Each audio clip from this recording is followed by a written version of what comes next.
चलिए देखते हैं। हम लोगों ने पिछली क्लास में जहाँ से चर्चा की थी वहीं से आगे कंटिन्यू करते हैं। देखिए, जो डी ब्लॉक एलिमेंट है उनमें अगर हम देखें किसी पीरियड में जो हायर ऑक्सीडेशन स्टेट है वो ज्यादा सरलता से जो प्रारंभ के एलिमेंट हैं वो प्राप्त कर लेते हैं। किसी भी ट्रांजिशन सीरीज में हम चाहे डी ब्लॉक में अगर हम देखें किसी भी डी ब्लॉक के किसी भी सीरीज में जो इनिशियल शुरू के प्रारंभ के कंपाउंड है वो हायर ऑक्सीडेशन स्टेट को सरलता से प्राप्त कर लेते हैं। जो इनिशियल देखिए हायर ऑक्सीडेशन स्टेट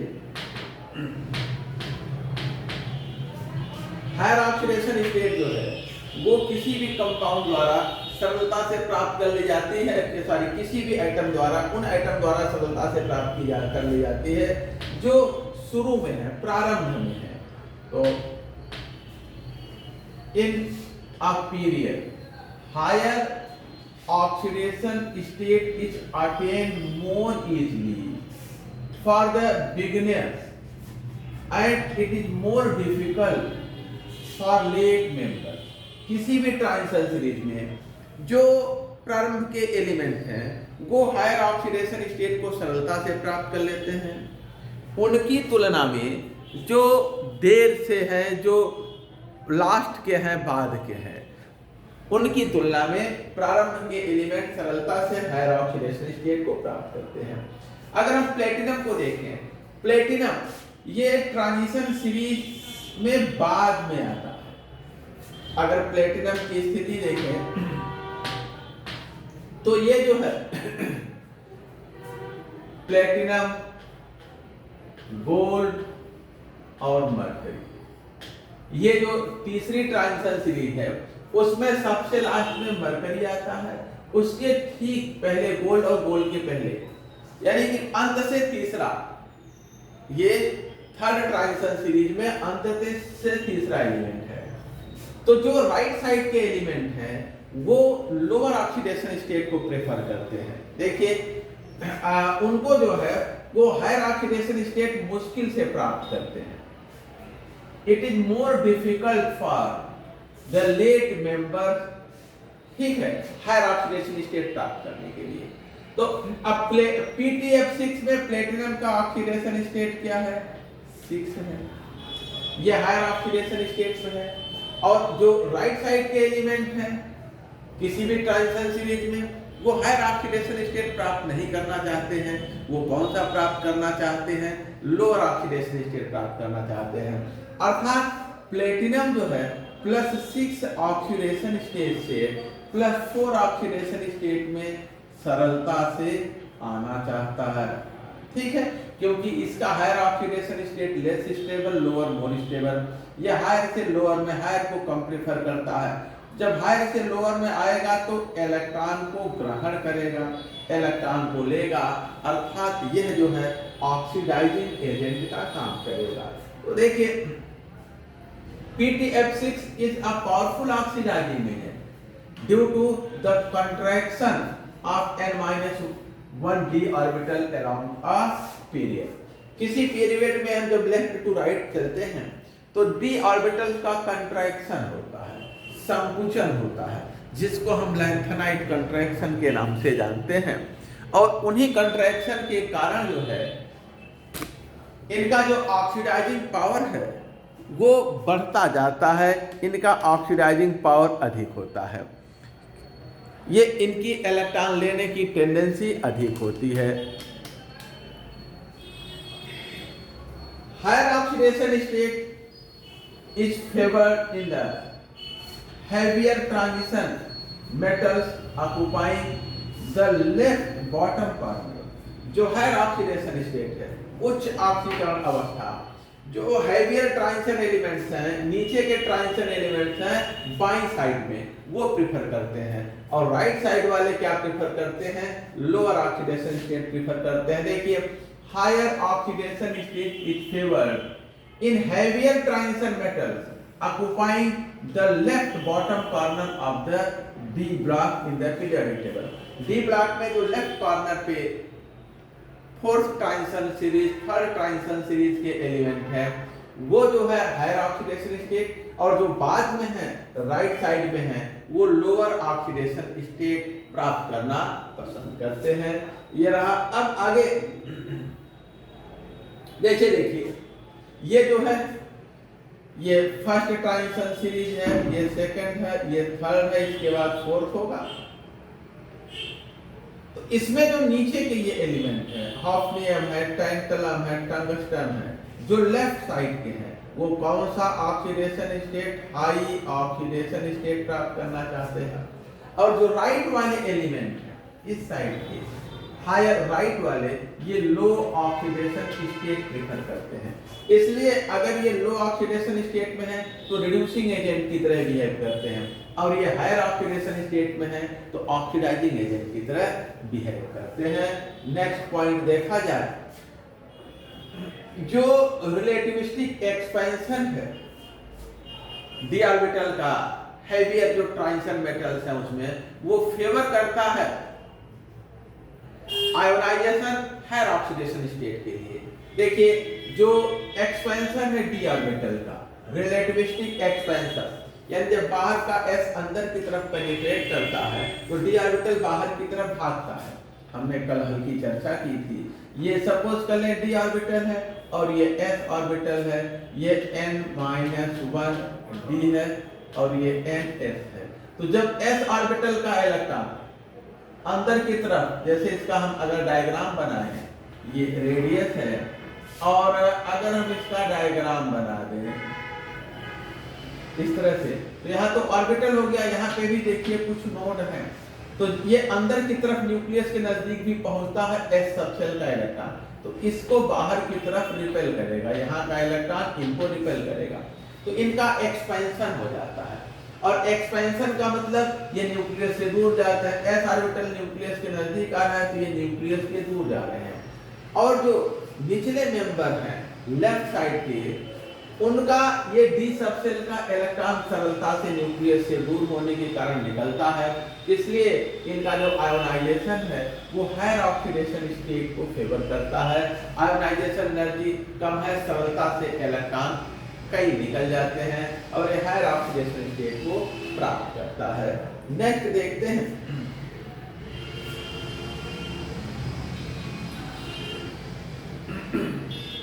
जो पीरियोडिक ट्रेंड है इफेक्टिव न्यूक्लियर चार्ज का, जैसे जैसे हम लेफ्ट टू राइट चलते हैं, इफेक्टिव न्यूक्लियर चार्ज अगर बढ़ता है तो ये डिसफेवर करता है आयोनाइजेशन को, डिसफेवर यानी कि इलेक्ट्रॉन के निकलने को रोकता है, ठीक है। और अगर ऐसा है तो electron higher oxidation state occupy नहीं करेगा। अगर जो इफेक्टिव न्यूक्लियर चार्ज जैसे जैसे बढ़ता जाता है, आउटर डी सबसेल का इलेक्ट्रॉन निकलने में डिफिकल्टी होती है, और जब मुश्किल से निकलेगा तो क्या होगा, जब इलेक्ट्रॉन मुश्किल से निकलेगा तो आयोनाइजेशन एनर्जी उसकी जो ऑक्सीडेशन स्टेट है वो हायर ऑक्सीडेशन स्टेट को प्राप्त नहीं करेगा, लोअर पे ही रह जाएगा। तो नेक्स्ट पॉइंट देखिए, the increasing periodic trend of effective nuclear charge in a period disfavor the ionization of the heavier transition metals occupying the right bottom corner of the D block। देखिए हम किसी period में इसको समझते हैं, किसी period में जैसे जैसे हम लेफ्ट टू राइट जाते हैं, किसी आवर्त में लेफ्ट टू राइट जाते हैं तो जेड इफेक्टिव ये क्या होता है, इंक्रीज करता है, इफेक्टिव न्यूक्लियर चार्ज इंक्रीज करता है।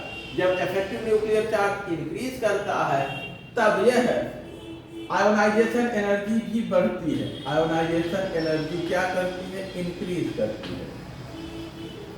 और ये जो है, जो हेवियर एलिमेंट्स हैं डी ब्लॉक के, इधर राइट कॉर्नर राइट साइड में, टेबल के लेफ्ट नहीं, ये लेफ्ट साइड है और ये राइट साइड है, राइट साइड के जो हेवियर ट्रांजिशन एलिमेंट्स हैं उनके हायर ऑक्सीडेशन का ये अपोज करता है। आयोनाइजेशन एनर्जी बढ़ रही है तो कई इलेक्ट्रॉन निकालना डिफिकल्ट होता है, तो ये क्या करता है, आयोनाइजेशन एनर्जी बढ़ रही है, तो ये अपोज करता है हायर ऑक्सीडेशन स्टेट का, अपोज हायर ऑक्सीडेशन स्टेट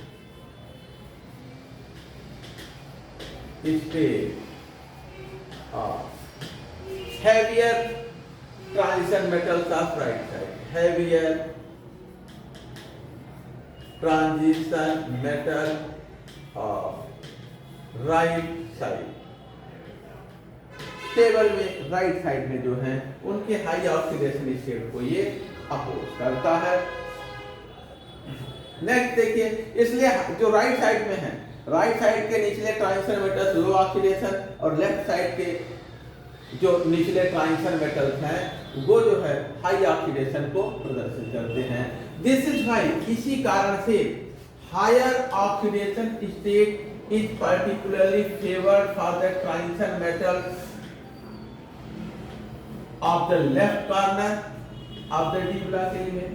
जो है यही कारण है कि जैसे जैसे हम लेफ्ट टू राइट जाते हैं, जो हैवियर ट्रांजिशन मेटल्स हैं उनका आयोनाइजेशन एनर्जी बढ़ता जाता है, तो वो हायर ऑक्सीडेशन स्टेट को नहीं प्राप्त करते हैं, लोअर ऑक्सीडेशन स्टेट को प्राप्त करना प्रेफर करते हैं। लेकिन जो है लेफ्ट साइड के, लेफ्ट क्वार्टर के एलिमेंट्स हैं वो हाई ऑक्सीडेशन स्टेट प्राप्त करना प्रेफर करते हैं। क्रोमियम देखा जाए +3 ऑक्सीडेशन स्टेट में ये जो है मच स्टेबल है then chromium +6 oxidation state. Chromium का +6 ऑक्सीडेशन स्टेट लेस स्टेबल है +4 के 3 के कंपैरिजन में। इसलिए +4 ऑक्सीडेशन स्टेट में जो क्रोमेट होता है, क्रोमेट आयन है, वो क्या करता है +3 में बदलता है। तो जब क्रोमियम +6 से किसमें बदलेगा, क्रोमियम 3 में, तो ये इलेक्ट्रॉन लेगा, तो ये high oxidising, strong oxidising agent होता है, हाईली ऑक्सीडाइजिंग एजेंट है, ठीक है, इजीली रिड्यूस हो जाता है +3 में। जबकि मोलिब्डेनम देखा जाए और टंगस्टन देखा जाए, इनके जो है ये स्टेबल होते हैं +6 और मोलिब्डेनम +6 में और टंगस्टन +6 ऑक्सीडेशन स्टेट में ये स्टेबल होते हैं। इनका higher oxidation state more stable होता है। रेनियम का +7 टेल्यूरियम से ज्यादा स्टेबल होता है और ये मैंगनीज के +7 से बहुत स्टेबल होता है। मैंगनीज का higher oxidation state less stable होता है ग्रुप 7 में। लेकिन हम अगर नीचे के ग्रुप में चलें, नीचे के ग्रुप में चलें तो देखिए ग्रुप 7 में अगर हम देख रहे हैं रेनियम का +7 बहुत स्टेबल होता है टेल्यूरियम से, टेल्यूरियम का बहुत स्टेबल मैंगनीज से। लेकिन हम ग्रुप 10 में चलें, अगर ग्रुप 10 में चलते हैं तो प्लेटिनम का +4 मोर स्टेबल होता है पैलेडियम से, और पैलेडियम का +4 बहुत ज्यादा स्टेबल होता है निकेल के +4 ऑक्सीडेशन स्टेट से। इसको ध्यान रखेंगे। टंगस्टन का जो +6 है ये मच मोर स्टेबल है प्लेटिनम के +6 से, और यही कारण है कि प्लेटिनम का +6 जो है मोस्ट पावरफुल ऑक्सीडाइजिंग एजेंट है। सरलता से ये इलेक्ट्रॉन लेकर के अगले को ऑक्सीडेट कर देता है, क्योंकि प्लेटिनम का +6 बहुत स्टेबल नहीं होता है, प्लेटिनम का +4 मोर स्टेबल होता है। अब देखते हैं वेरिएशन ट्रेंड अमंग द लैंथेनाइट्स। लैंथेनाइट्स में हम देखें क्या ट्रेंड है आयोनाइजेशन एनर्जी के वेरिएशन का। यदि हम इस प्लॉट को देखें जो हमने नीचे ग्राफ खींच रखा है, इसमें +3 और +1 +2 +3, यानी कि फर्स्ट आयोनाइजेशन, इसमें थर्ड आयोनाइजेशन एनर्जी और first second third ionization energy की योग और एटॉमिक नंबर के बीच ग्राफ खींचा गया है। देखिए अगर हम देखें तो ये थर्ड आयोनाइजेशन एनर्जी है इन एलिमेंट्स का, लैंथेनम से लेकर के ल्यूटेशियम तक। लैंथेनम का फर्स्ट आयोनाइजेशन एनर्जी बहुत कम है, उससे ज्यादा ल्यूटेशियम का है, ल्यूटेशियम से ज्यादा प्रेसोडाइमियम, नियोडाइमियम, प्रोमेथियम, समारियम, यूरोपियम का देखिए एकाएक बढ़ जाता है। फिर उसके बाद गैडोलेनियम में धड़ाम हो जाता है, फिर टर्बियम है, डिस्प्रोसियम है, होल्मियम है, इर्बियम है और उसके बाद टर्बियम है, इटर्बियम है और ल्यूटेशियम है। ठीक है, ये रहा। और अगर हम फर्स्ट, सेकंड और थर्ड आयोनाइजेशन एनर्जी के योग को देखें तो इसका भी लगभग यही ट्रेंड है। जो थर्ड आयोनाइजेशन एनर्जी का ट्रेंड है वही फर्स्ट, सेकंड, थर्ड तीनों के योग का भी लगभग वही ट्रेंड है, उसमें कोई विशेष चेंज नहीं है। इसका मतलब ये फर्स्ट, सेकंड, थर्ड तीनों का योग है और ये फर्स्ट आयोनाइजेशन एनर्जी। तो जो ट्रेंड थर्ड आयोनाइजेशन एनर्जी का है वही फर्स्ट, सेकंड, थर्ड तीनों के योग का भी है। अर्थात इन तीनों आयोनाइजेशन एनर्जी में थर्ड आयोनाइजेशन एनर्जी की विशेष भूमिका है। फर्स्ट और सेकंड आयोनाइजेशन एनर्जी नगण्य होती है, न के बराबर होती है। केवल थर्ड का महत्वपूर्ण रोल है, इसका महत्वपूर्ण योगदान है, इसलिए जो ट्रेंड थर्ड का अकेले है वही तीनों के योग का भी है। देखिए नीचे इस पर कुछ चर्चा। जो प्लॉट है, जो ग्राफ है, वो इंडिकेट क्या करता है कि दो साथ जो पीक हमें मिलता है यूरोपियम और इटर्बियम पे, हमने देखा दो जगहों पे आयोनाइजेशन एनर्जी बढ़ रही है, ठीक है, जिसमें थर्ड आयोनाइजेशन एनर्जी इन्वॉल्व है। और ये जो है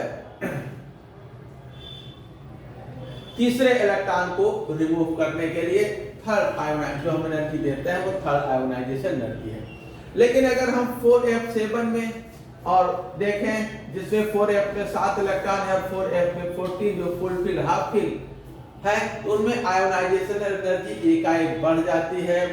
और जिससे जो यह इंडिकेट करता है कि जो थर्ड आयोनाइजेशन एनर्जी है इसी की मुख्य भूमिका है टोटल आयोनाइजेशन एनर्जी के निर्धारण में। फर्स्ट, सेकंड, थर्ड में यही मेन है, यही ज्यादा महत्वपूर्ण है। फिर से एक बार देखिए, जो ऊपर ग्राफ है वो उसमें हमें दो पीक मिलता है, यूरोपियम और इटर्बियम पे देखिए एकाएक आयोनाइजेशन एनर्जी बढ़ जाता है। कारण क्या है, इनके 4f में 7 और 4f में 14 यानी हाफ फिल और फुल फिल ऑर्बिटल्स होते हैं, सबसेल्स होते हैं, जो मोर स्टेबल होते हैं, यहाँ से इलेक्ट्रॉन निकालना मुश्किल होता है इसलिए। और ये जो यहाँ से इलेक्ट्रॉन निकाला जा रहा है वो थर्ड आयोनाइजेशन एनर्जी है। तीसरा इलेक्ट्रॉन यहाँ से और यहाँ से निकलता है। पहले दूसरे तो कहाँ से निकलते हैं, s सबसेल से निकलते हैं। यहाँ 6s से निकलता है, 6s से निकलता है पहला, दूसरा 4f से तीसरा निकलता है। और यही कारण है कि थर्ड आयोनाइजेशन एनर्जी का जो है, ये थर्ड आयोनाइजेशन एनर्जी मुख्य रूप से निर्धारित करती है फर्स्ट और सेकंड के योग को, उसका महत्वपूर्ण भूमिका है। नेक्स्ट देखिए, जो +3 ऑक्सीडेशन स्टेट, +3 ऑक्सीडेशन स्टेट जो है ये मोस्ट कॉमन है लैंथेनाइड्स में। +3 oxidation state is most common oxidation state for the lanthanide due to easy loss of 3 electrons from the outer 6d and 5f except europium और इटर्बियम में। ध्यान देंगे कि लैंथेनाइड का +3 ऑक्सीडेशन स्टेट बहुत सरलता से बहुत कॉमन है और इस ऑक्सीडेशन स्टेट में अधिकतम लैंथेनाइड पाए जाते हैं। कारण क्या है, इनका जैसे 4f 5d और 6s, इनमें 2 इलेक्ट्रॉन यहाँ से निकलता है, एक यहाँ से निकलता है। अंदर के इलेक्ट्रॉन केवल यूरोपियम और इटर्बियम में निकलते हैं 4f से, इसलिए इनका जो थर्ड आयोनाइजेशन एनर्जी है बहुत हाई है, ठीक है। और यहाँ पर हमें 2 जगह ब्रेक मिलता है, बाकी यहाँ से एक इलेक्ट्रॉन यहाँ आया रहता है और यही इलेक्ट्रॉन बाहर के 5d और 6s से निकलते हैं और ये सरलता से निकलते हैं। +3 ऑक्सीडेशन स्टेट हमें देते हैं, जिसकी वजह से लैंथेनाइड्स अधिकतम +3 ऑक्सीडेशन स्टेट में पाए जाते हैं। +3 ऑक्सीडेशन स्टेट का मोस्ट कॉमन ऑक्सीडेशन स्टेट होता है। अब आते हैं, अगर हम फर्स्ट और सेकंड आयोनाइजेशन एनर्जी की बात करें तो इनमें इरेगुलर ट्रेंड है। इनमें डिनोटेड है first ionization and second ionization energy, the trend is very much irregular। देखिए पहले घटा फिर बढ़ा, फिर और बढ़ा, फिर घटा, फिर बढ़ा, फिर थोड़ा सा घटा, फिर बढ़ा। तो जो फर्स्ट और सेकंड आयोनाइजेशन एनर्जी का ट्रेंड है उसमें थोड़ी सी इरेगुलरिटी है, कहीं बढ़ रहा है, घट रहा है, बढ़ रहा है, घट रहा है। लेकिन अगर इसमें हम थर्ड जोड़ दें तो काफी रेगुलर ट्रेंड हमें मिलता है। क्यों? क्योंकि ओवरऑल जो आयोनाइजेशन एनर्जी का निर्धारण है फर्स्ट सेकंड थर्ड का दोनों का सम, उसमें थर्ड आयोनाइजेशन एनर्जी का ही मेन रोल है, फर्स्ट सेकंड का मेन कंट्रीब्यूशन नहीं है। अब आते हैं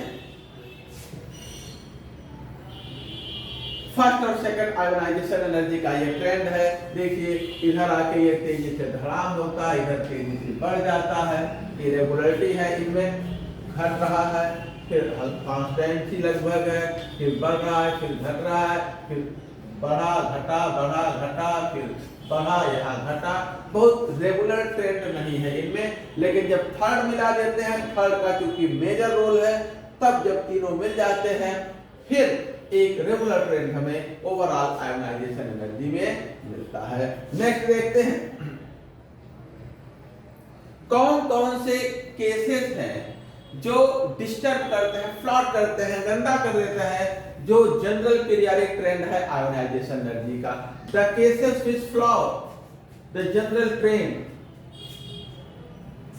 periodic trend of ionisation energy. इस पे जो है हम लोग चर्चा कल की क्लास में करेंगे। आज की क्लास में यहीं तक देखते हैं कौन कौन से ऐसे फैक्टर हैं जो बीच बीच में आयोनाइजेशन एनर्जी को डिस्टर्ब करते हैं। उसमें एक तो इलेक्ट्रॉनिक कॉन्फ़िगरेशन हम देखते हैं, कहाँ पे फुल फील्ड है, कहाँ पे हाफ फील्ड है, और कहाँ पर जो है इफेक्टिव न्यूक्लियर चार्ज तेजी से बढ़ रहा है, कहाँ पर तेजी से घट रहा है। इन सब का विशेष रोल होता है। लेकिन अब आज यहाँ से हम लोग कल की क्लास में देखते हैं। आज की क्लास पे इतना ही। धन्यवाद।